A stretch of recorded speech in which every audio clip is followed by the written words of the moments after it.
Real estate का सबसे बड़ा स्कैम फ्लैट्स बेचने में होता है। ब्रोकर 1400 स्क्वायर फीट का फ्लैट बताएगा लेकिन फ्लैट निकलेगा सिर्फ 1000 स्क्वायर फीट का। आइए समझते हैं कि स्कैम होता कैसे है।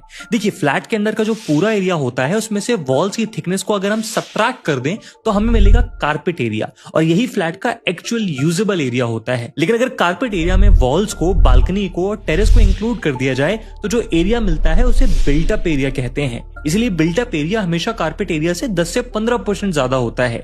ध्यान रहे कि फ्लैट्स में टेरेस जो होती है वो कॉमन होती है, इसलिए अगर 10 फ्लैट्स हैं और 1000 स्क्वायर फीट की टेरेस है तो हर फ्लैट के बिल्टअप एरिया में टेरेस का 100 स्क्वायर फीट ऐड कर दिया जाएगा। अब अगर आप फ्लैट ले रहे हैं तो लिफ्ट, स्टेयरकेस, कॉमन एरिया और क्लब हाउस जैसी फैसिलिटीज भी होंगी। अब मान लीजिए कि टोटल 10 फ्लैट्स हैं और इन सारी फैसिलिटीज का टोटल एरिया 3000 स्क्वायर फीट है, तो पर फ्लैट का शेयर हुआ 300 स्क्वायर फीट। और अगर इस 300 स्क्वायर फीट एरिया को बिल्टअप एरिया में ऐड कर दिया जाए तो मिलता है सुपर बिल्टअप एरिया।